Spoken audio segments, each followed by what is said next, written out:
Desde que el pecado llegó al mundo, debido a la caída del hombre en Génesis capítulo 3, podemos observar un patrón consistente y en el número y en la maldad y en el crecimiento de maldad, y que todo va en contra de los designios de Dios. Esa ha sido la condición de toda la humanidad. El hombre depravado, el hombre en su pecado.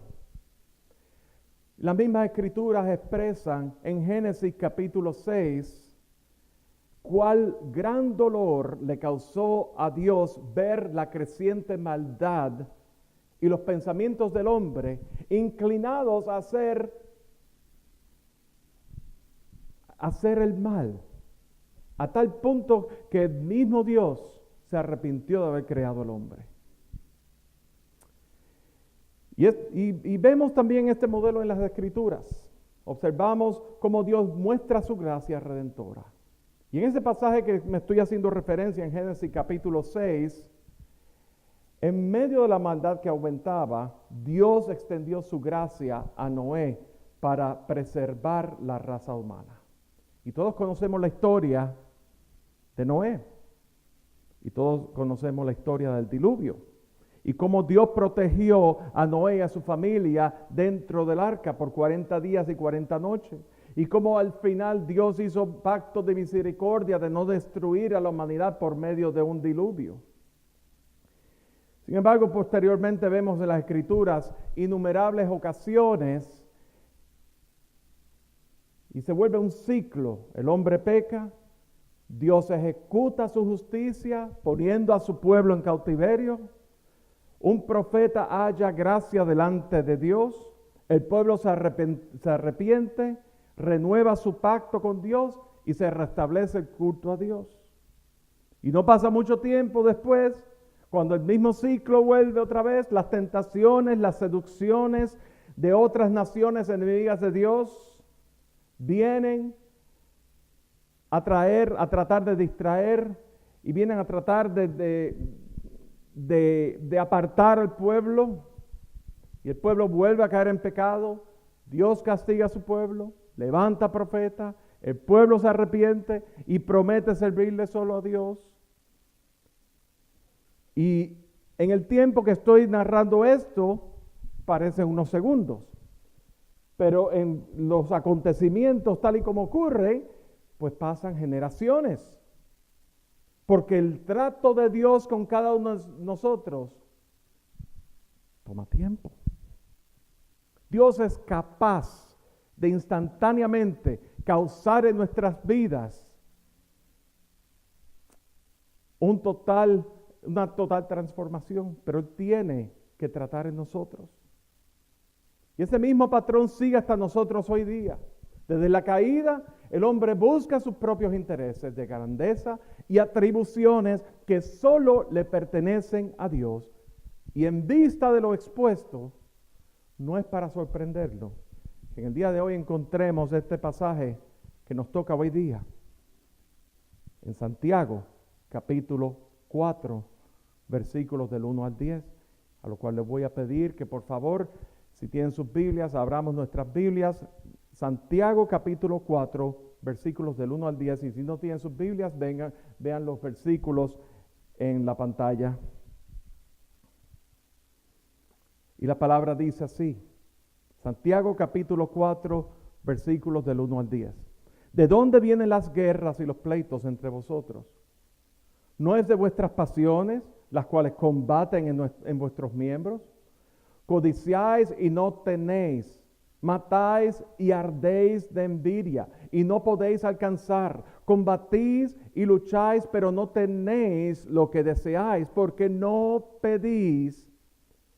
Pedís y no recibís, porque pedís mal para gastar en vuestros deleites. Oh almas adúlteras, ¿no sabéis que la amistad del mundo es enemistad contra Dios? Cualquiera pues que quiera ser amigo del mundo se constituye enemigo de Dios. ¿O pensáis que la Escritura dice en vano, el Espíritu que Él ha hecho morar en nosotros nos anhela celosamente? Pero Él da mayor gracia, Por eso dice, Dios resiste a los soberbios y da gracia a los humildes. Someteos pues a Dios, resistir al diablo y huirá de vosotros. Acercaos a Dios y Él se acercará a vosotros. Pecadores, limpiad las manos, y vosotros los de doble ánimo, purificad vuestros corazones. Afligíos y lamentad y llorad. Vuestra risa se convierta en lloro y vuestro gozo en tristeza. Humillaos delante del Señor y Él os exaltará. Que el Señor bendiga su palabra. Recapitulando la epístola de Santiago, queremos recordarle que Santiago está escribiendo esta epístola a la iglesia, al grupo, al conjunto de creyentes en las distintas iglesias que habían sido recibido a Cristo Jesús como Señor y Salvador, que estaban funcionando como iglesia en distintas localidades, y Santiago le está escribiendo esta epístola, esta carta. También recordemos que Santiago es el medio hermano de Jesús también. Recordemos también que ese pueblo que está escuchando esta palabra no es un pueblo no creyente, es un pueblo creyente. O sea, se está dirigiendo es una carta a la casa. Así que en virtud de eso se extiende a nosotros. Queremos considerar lo que Santiago plantea en el primer verso. ¿De dónde vienen las guerras y los pleitos entre vosotros? ¿No es de vuestras pasiones las cuales combaten en vuestros miembros? Y cuando yo veo la palabra en el diccionario de la Real Academia de la Lengua Española, la definición de la palabra pasión se define como el apetito de algo o una afición vehemente.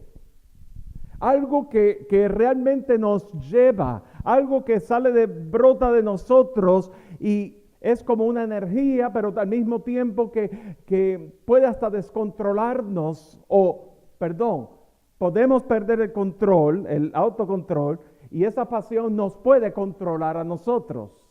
¿Me doy a entender ahí? Ya, lo dije claro, ok. Se trata de un deseo afanoso que comienza en nuestros propios pensamientos y se va exteriorizando y se va manifestando en nuestro comportamiento o nuestras actitudes. De manera que lo que nosotros reflejamos en nuestras acciones o en nuestras palabras está motivado por el deseo que cautiva nuestras emociones y nuestras almas. La pasión en sí no es mala. El deseo en sí no es malo. Incluso la ambición en sí no es mala. El tema es hacia qué tú estás poniendo tu pasión. Hacia dónde está tu ambición. Hacia dónde está tu deseo. En el libro de Cantar de los Cantares me recuerda el pasaje que dice: yo soy de mi amado y conmigo tiene su contentamiento. Pero en el original dice: yo soy de mi amado y hacia mí tiene su deseo. Eso es lo que quiere decir en el original. Dios tiene su deseo para cada uno de nosotros. Dios desea tomarnos, formarnos y usarnos. Dios desea formar el carácter de Cristo Jesús en nosotros.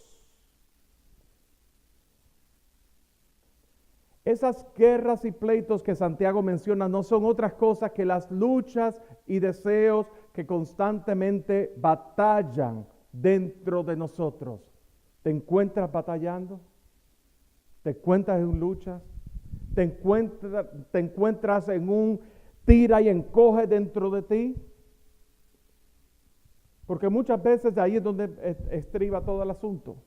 Muchas veces ahí es donde empiezan todas las cosas. En esa riña interior que tenemos nosotros mismos. Si no, ¿alguna vez te has visto en un espejo hablándote a ti mismo, ensayando tu próxima discusión con otra persona? ¿Se han visto? O se han visto manejando su carro, ensayando. Y la gente, y tú piensas que nadie te está viendo, pero te están viendo y están diciendo, a lo mejor esta persona está loca porque está hablando solo. Y tú estás haciendo ademanes con las manos y estás expresando pasiones y todas esas cosas y estás hablando solo. Estás ensayando lo que le vas a decir, la clase de insulto que le vas a decir a la otra persona que te ha hecho mal, que te ha dolido. Y la realidad es que en un mundo caído nos vamos a encontrar con conflictos de todo tipo, con todo el mundo y hasta con nosotros mismos. Tomamos decisiones conforme a aquello que tanto ansiamos dentro de nosotros y cuando las cosas no salen como deseamos, encontramos una pugna en y a través de nosotros. Y el mundo que nos rodea está patas arriba desde nuestra perspectiva.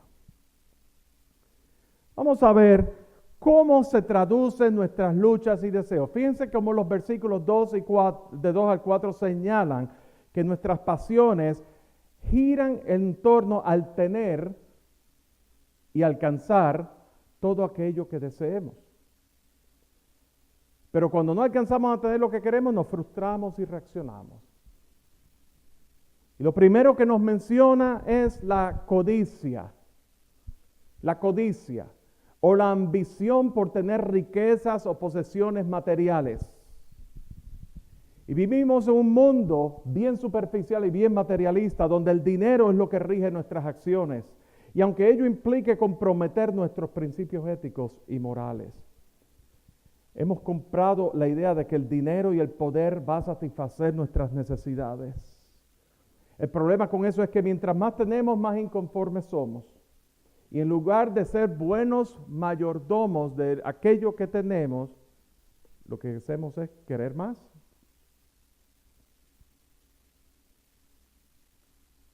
Realmente esto es un tema que tenemos que considerarlo.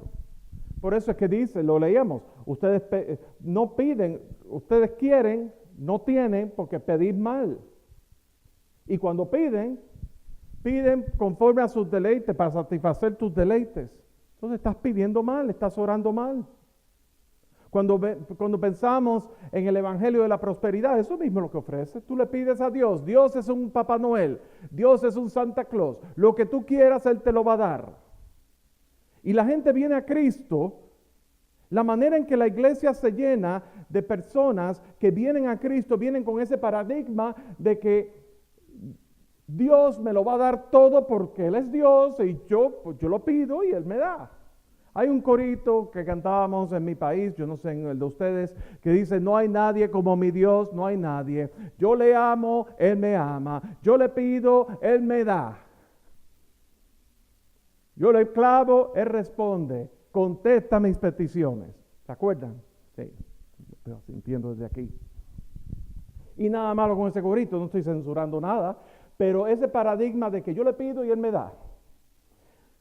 Pero ¿qué tal esto? Venir al Señor con un corazón quebrantado, con un corazón que reconozca su insuficiencia delante de un Dios que es todo suficiente en Él mismo, que es todo glorioso, que es todo grande, y nosotros nos hallamos insuficientes delante de la suficiencia de Dios, y nosotros nos encontramos cortos de la barca, y por lo tanto no hay nada que nosotros podamos hacer que pueda satisfacer a un Dios que es todo glorioso y que es todo santo, y por lo tanto, Señor, yo me hallo arrepentido de todo lo que yo haya hecho, todo lo que haya dicho, de toda mi vida, que de aquello que me separa de ti, te necesito, Señor.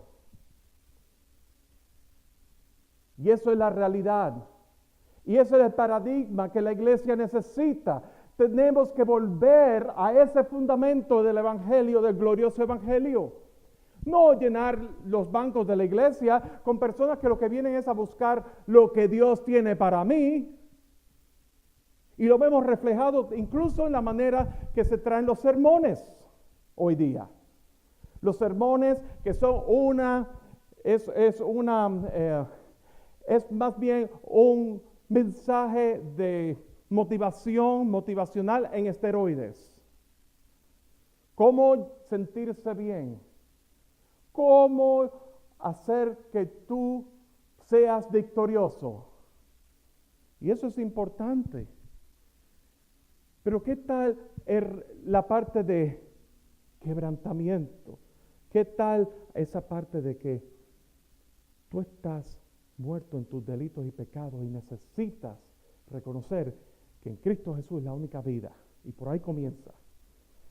Y cuando tú estás reconciliado con Dios en la persona de Cristo Jesús, en virtud de la obra que Cristo Jesús hizo en la cruz del Calvario, derramando su sangre preciosa, entonces comienza esa obra transformadora, santificadora, donde Dios está cambiando nuestro carácter. Está, por decir así, como decía Pedro, el apóstol Pedro, es necesario que Él crezca para que yo mengüe. Esa realidad. ¿Saben? La codicia de lo que el mundo ofrece es lo que nos tiene a nosotros, lo que ha cautivado nuestros corazones. El hombre centrado en él mismo. El hombre centrado en su propia gloria. Pero esto no es nada nuevo. Eso desde el principio está. La segunda lucha que tenemos dentro de nosotros es, primero dijimos la codicia, lo segundo es la envidia. Realmente guardamos animosidad y rencor contra aquellos que tienen más que nosotros. La envidia nos corroe por dentro. Tanto la codicia como la envidia nos vuelven desafiantes y combativos. Nuestra ambición por las riquezas y el poder y el reconocimiento nos puede llevar al punto de hasta aborrecer a otros y hasta cometer homicidio. ¿Sí? Somos capaces. Cuando ustedes leen las noticias que dice crímenes pasionales y todo ese tipo de cosas, las pasiones que gobiernan y combaten dentro de nosotros. Lo tercero que nos señala intrínsecamente es que nuestra lucha interior se debe a nuestra condición egoísta. Somos egoístas. ¿Y cómo lo sabemos? La segunda parte del verso 2 y 3 dice que por más combativos que nos pongamos, no recibimos porque no pedimos. Y si pedimos, lo hacemos para satisfacer nuestros propios deleites. En otras palabras, contendemos porque queremos complacer nuestros gustos a cualquier forma y costo. Hace unas semanas atrás, el hermano Luis Omar nos habló acerca del principio de mayordomía. Y dicho sea de paso, eso fue hace unas semanas atrás que él trajo la primera parte. La segunda parte va a venir la semana que viene. ¿Verdad que sí? La semana que viene. Así que el principio de mayordomía. Así que para que estén aquí la semana que viene. Pero ¿cuántas veces nos hemos enredado en deudas tan solo por querer vivir por encima de nuestras posibilidades? Realmente hemos sido llamados a vivir dentro de la provisión y bendición de Dios. Y cuando recurrimos a tomar prestado, y tomar prestado ligeramente y no pagarlo, hay ciertos tipos de deudas, y eso se lo voy a dejar al hermano Luis Omar para que lo traiga con más detalle, pero hay veces que cuando nosotros tomamos prestado para satisfacer nuestros impulsos del aquí y el ahora, lo que estamos haciendo es dejar de confiar en la provisión y la bendición de Dios para luchar con nuestras propias fuerzas. Estamos abandonando la provisión de Dios y la bendición de Dios para nosotros buscar nuestro propio camino. Y eso de por sí es un motivo de guerra y pleito entre nosotros también, porque nos esclaviza. Y una vez nos esclaviza, nos volvemos esclavos de los acreedores y que se crean guerras y conflictos entre nosotros por los acreedores, pero al mismo tiempo se forman guerras y conflictos entre nosotros y las demás personas porque nos formamos como una competencia a ver quién tiene el carro de último modelo, quién tiene el televisor plasma con todos los aditamentos y todas las cosas que vienen con ellos. ¿Quién tiene los mejores juguetes de la casa? Todo eso motivos de guerras y pleitos entre nosotros. Y siguiendo con el pasaje, Santiago añade en el versículo 4, oh almas adúlteras, ¿no sabéis que la amistad del mundo es enemistad contra Dios? Cualquiera pues que quiera ser amigo del mundo se constituye enemigo de Dios. Quiero preguntarte en esta tarde, ¿qué relación existe entre Cristo y Satanás? ¿Qué relación existe entre Dios y el pecado? ¿Qué relación existe entre la luz y las tinieblas? ¿O entre Dios y el mundo? No podemos tener comunión con Dios y a la vez coquetear con el mundo. A eso es lo que Santiago se refiere con almas adúlteras. Y eso es muy importante. En Cristo Jesús hemos sido comprados a precio de sangre. Al ocurrir esa transacción en Cristo Jesús, por medio de la sangre de Cristo Jesús, Dios pone su Santo Espíritu en cada uno de nosotros y nos sella. Y ese sello te da a ti el título de propiedad de que tú le perteneces a Dios. En otras palabras, tú estás casado, casada con Dios. En otras palabras, nada te puede separar de Dios.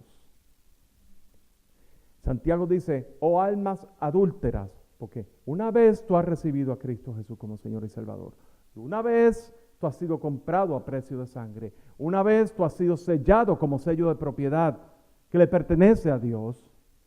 Si tú empiezas a coquetear con las cosas del mundo, es como dice en el libro del profeta Oseas, capítulo 1, versículo 2, la tierra fornica apartándose de Jehová. Los deseos y luchas dentro de nosotros se recrudecen aún más dentro de nosotros cuando somos reducidos o somos seducidos, debo decir, por los placeres del mundo. Esos deseos y luchas, nuestra propensidad hacia las cosas del mundo siempre va a estar. Quiero que lo sepan. Indiscriminadamente de tu estatus, de tu salvación, siempre va a haber lucha. Siempre vamos a ser seducidos por las cosas del mundo. Siempre vamos a ser seducidos. El mundo nos quiere arrastrar. Satanás nos quiere echar para abajo. Y esto es un asunto muy serio. Y nosotros los creyentes no estamos exentos de eso. Dios en su inmenso amor fue en pos de nosotros. Y en Cristo Jesús hemos sido declarados justos delante de Dios el Padre.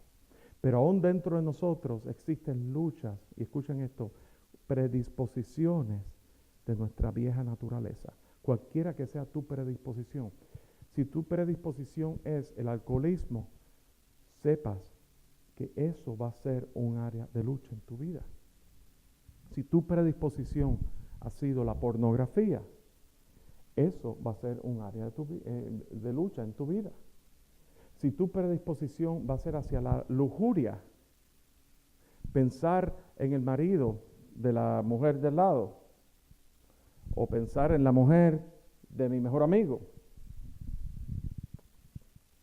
eso es una predisposición que tú tienes, con la cual tienes que tratar y tienes que llevarla cautivo al Señor.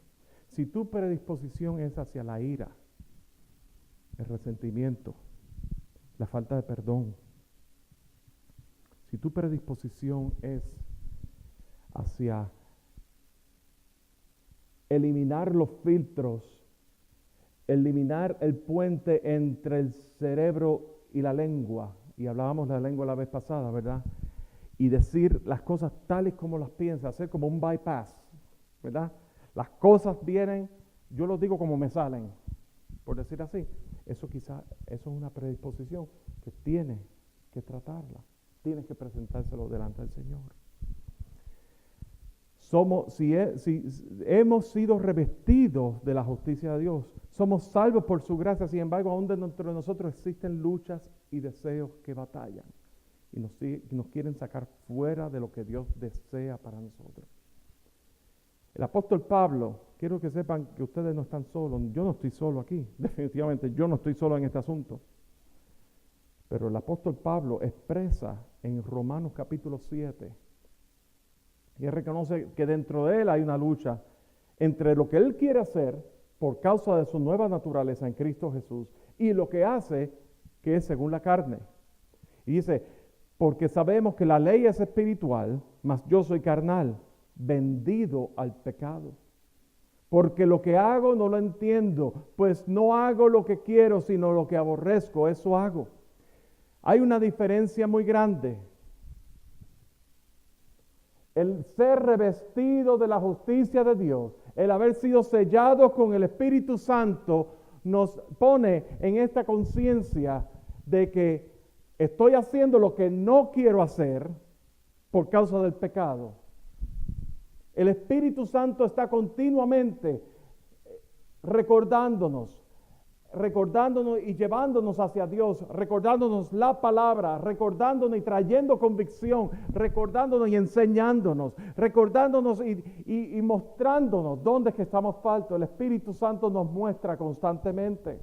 Y eso es obra del Espíritu Santo. Y Pablo puede confesar de que, según la carne, soy vendido al pecado, soy carnal. Y tú y yo somos carnales también, vendidos al pecado. Nuestra predisposición, nuestra tendencia es a pecar, vendidos al pecado. Él mismo, en uno de los sermones de Charles Spurgeon, fíjense lo que dice. La pólvora no está explotando siempre, pero siempre es explosiva. Basta que se le aproxime una chispa y de inmediato explota, como si hubiera estado en espera y lista para hacer sus poderes explosivos. ¿Cuántos de ustedes han tomado la I-85 en dirección hacia Carolina del Sur y de repente lo primero que ustedes ven allí es una tienda, es como una casa bien grande, lo que venden son explosivos, ¿lo has visto, verdad que sí? Y yo me pregunto, ahí venden explosivos, pero yo nunca he visto esa casa explotar.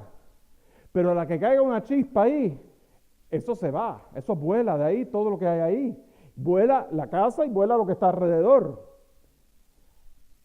¿Qué es lo que Charles Spurgeon está queriendo decir en ese sermón?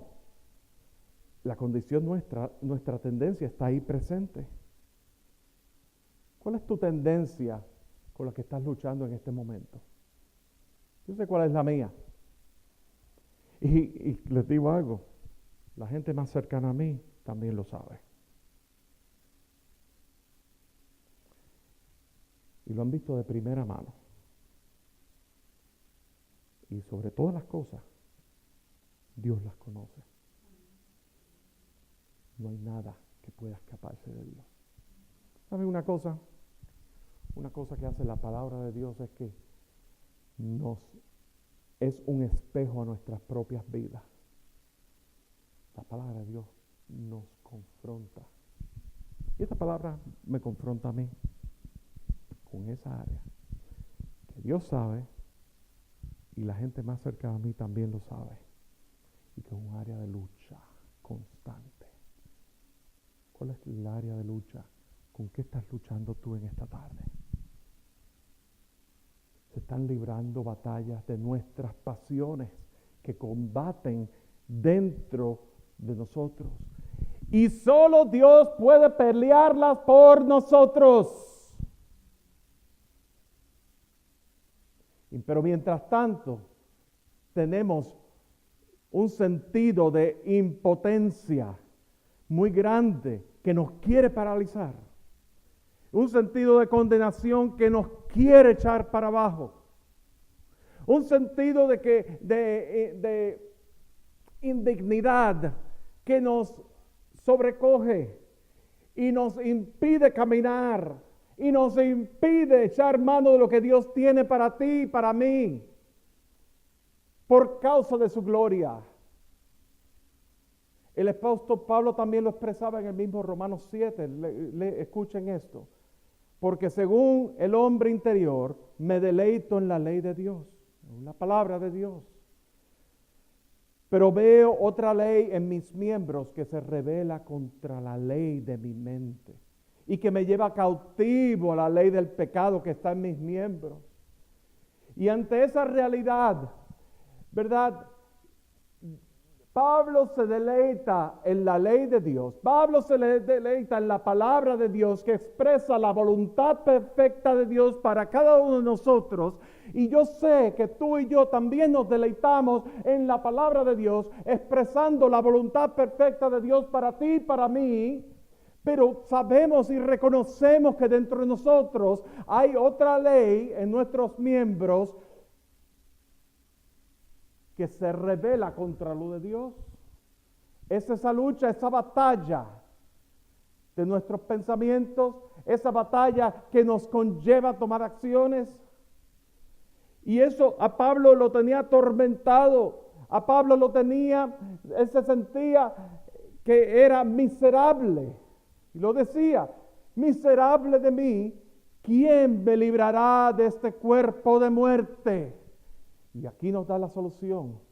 Gracias doy a Dios por Jesucristo, Señor nuestro. Así que yo mismo con la mente sirvo la ley de Dios, mas con la carne a la ley del pecado. Y quiero que sepan una cosa. Tu esperanza está no en lo que tú puedas hacer, no en lo que tú puedas no hacer, no en tus propias fuerzas. Tu esperanza está, como dicen Colosenses, Cristo en nosotros, la esperanza de gloria, en aquel que tomó toda la justicia de Dios y satisfizo toda la justicia de Dios en la cruz del Calvario, y por lo tanto tú has sido revestido de la justicia de Dios, y por lo tanto en Él está tu esperanza mientras tú vives en este cuerpo de carne y hueso que se enferma, mientras tú vives en tu alma, que tu alma está sujeta a pasiones y a emociones, y que a veces se pone alegre, pero otras veces se pone muy triste y otras veces se enoja. Y otras veces es muy impulsiva, y nosotros vivimos ahí. Esa precondición todavía está en nosotros, pero tienes esperanza. No todo se ha perdido. De la misma manera, cuando iba a compartir al principio, no todo se ha perdido. Dios se retira, pero Él se retira a la cima del monte que queda en la parte este de la ciudad. Él se retira del templo porque Él no puede habitar donde hay pecado, pero Él se retira. Él se retira, pero en esperanza de que Dios está tratando contigo y está tratando conmigo y está tratando para restaurarnos y está tratando para aún transformar nuestras vidas. ¿Ustedes lo creen así? ¿Ustedes creen esa realidad de Cristo Jesús en tu vida? Bendito el Señor. Pero si Pablo terminara el capítulo 7 de Romanos de esa manera, entonces pudiéramos malinterpretar lo que Pablo está queriendo decir, porque él termina el capítulo 7 de Romanos diciendo: así que yo mismo con la mente sirvo la ley de Dios, mas con la carne a la ley del pecado. Y se acabó, y colorín colorado, cerramos la Biblia y sigue. Pero Pablo continúa su línea de pensamiento, y lo vemos en el capítulo 8, y dice: ahora pues, ninguna condenación hay. Ahora pues, o sea, en virtud de lo que ya yo les dije, en virtud de lo que ya les expliqué, de lo que ya yo les expuse, no hay ninguna condenación para los que están en Cristo Jesús, los que no andan conforme a la carne, sino conforme al Espíritu.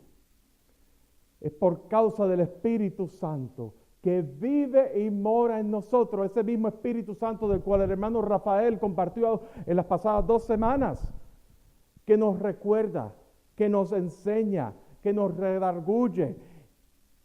Ese mismo Espíritu que, regresando al capítulo 4 de Santiago, dice que Él ha hecho morar en nosotros y nos anhela celosamente.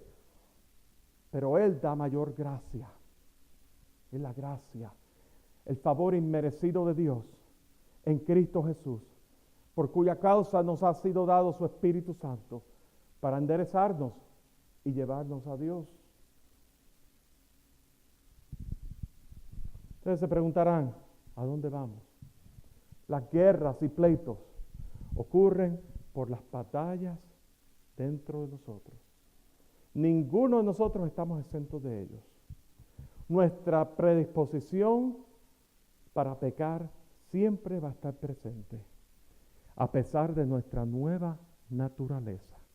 Sin embargo, nuestra esperanza radica.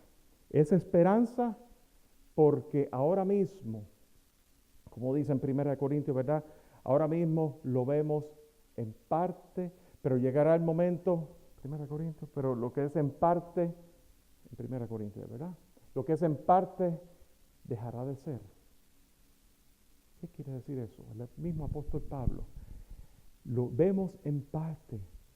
Lo que tú has recibido hasta ahora en Cristo Jesús, según tu caminar, según en esa capacidad que Dios te ha dado, tú y yo, es en parte. Es en parte. ¿Saben una cosa? ¿Saben una cosa? Va a llegar un momento que lo que es en parte va a ser pleno. Va a ser pleno. Ese día que Él nos recoja, ese día que partamos de nuestros cuerpos, ese día que Él nos lleve con Él, o ese día que Él venga a recoger a su iglesia, cualquiera de las dos cosas que venga, lo que venga primero, lo que es en parte, lo veremos a Él cara a cara, tal y como Él es. Y mientras tanto, como dice en 1 Corintios, capítulo 4, capítulo 3, que dice, nosotros todos mirando a cara descubierta, cara a cara, como en un espejo, la gloria de Dios, somos transformados de gloria en gloria como por el Espíritu mismo. Estamos siendo transformados. ¿Ven la esperanza que tenemos? Es una esperanza. Es una esperanza de saber que le pertenecemos y de saber que su Santo Espíritu está ahí en nosotros, recordándonos que le pertenecemos a Él y por eso no nos deja. Él nos alienta, nos exhorta a que volvamos nuestros ojos a Él. El lugar de morada del Espíritu Santo nos convence de pecado y nos lleva al arrepentimiento. ¿Cómo vamos a evitar caer en pecado? Los versículos 7 al 10 nos exhortan y nos dan unas palabras exhortativas específicas. Primeramente nos dicen, someteos a Dios. Someteos a Dios. Y cuando estamos hablando de someterte a Dios, está hablando de que tú estás reconociendo, no solamente reconociendo la autoridad y señorío de Cristo, sino que tú te estás haciendo, estás echando mano de la autoridad y señorío de Cristo sobre tu vida. Te estás entregando y rindiendo totalmente a Él.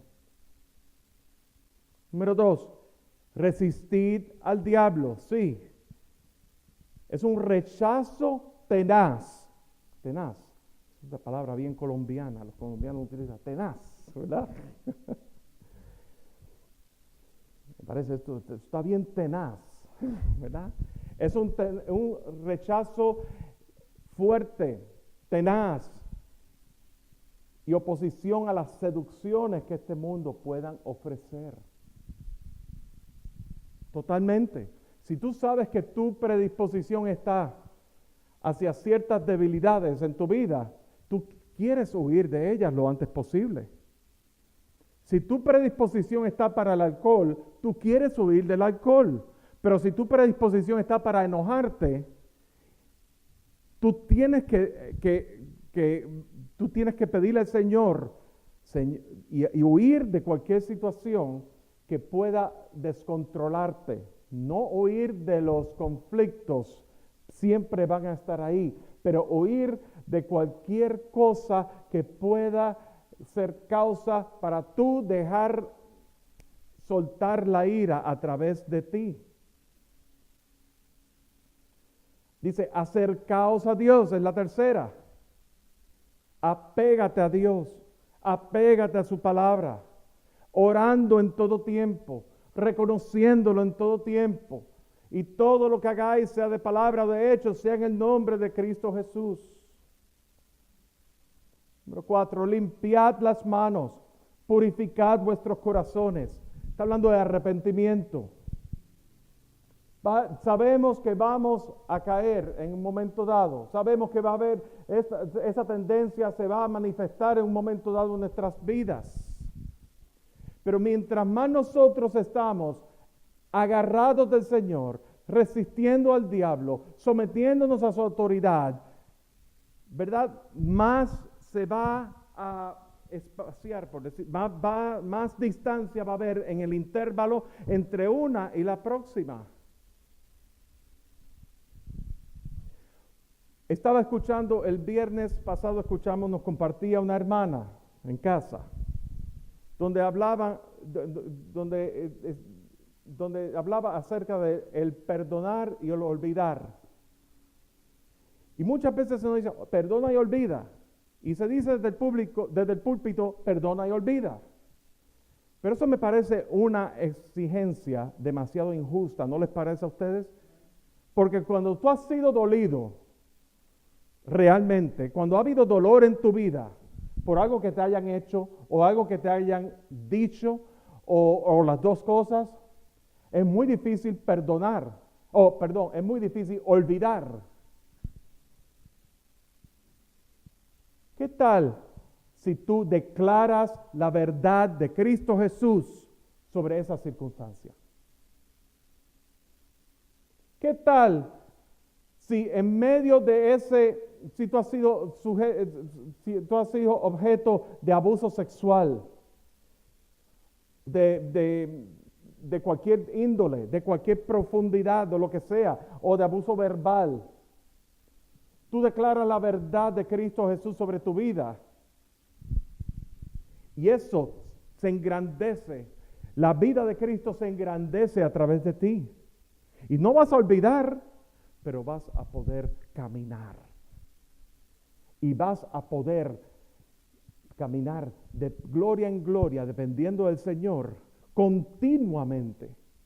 Sabiendo que la propensidad es hacia el resentimiento o hacia cualquier otra cosa que sea tu área de debilidad. Pero el Espíritu Santo trae arrepentimiento, nos causa la permanencia en el Señor. En Isaías dice, en descanso y en reposo seréis salvos, en quietud y en confianza será vuestra fortaleza. Pero dice, en descanso y en reposo, pero en el original es en descanso y en arrepentimiento seréis salvos. Lo próximo que dice, el número 5, afligíos, lamentad y llorad. Si has pecado, no lo tomes a la ligera. Sé sensible que tú le has causado dolor al Señor y permite que haya quebrantamiento en tu vida. Si realmente ha habido quebrantamiento en tu vida, tú lo vas a experimentar. No es una cosa de perdón, ay, ups. Eso no funciona así. Lo próximo, humillaos, sé humilde. No hay lugar para el orgullo y la soberbia.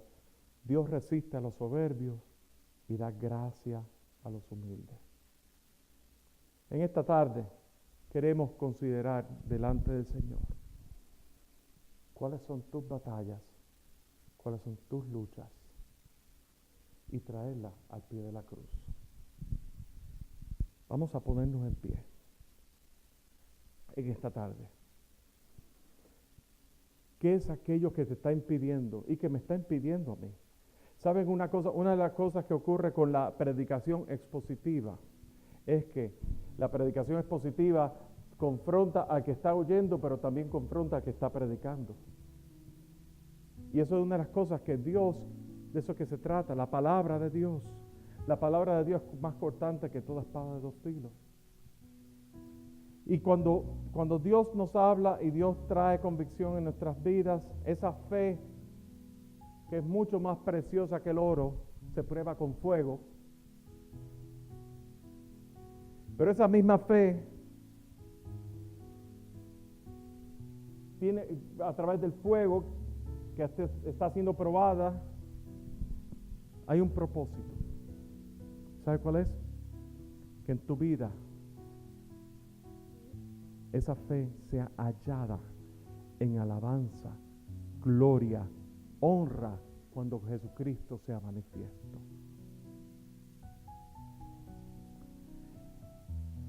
Bendito el Señor en esta tarde. Cuán glorioso es tu nombre, Señor.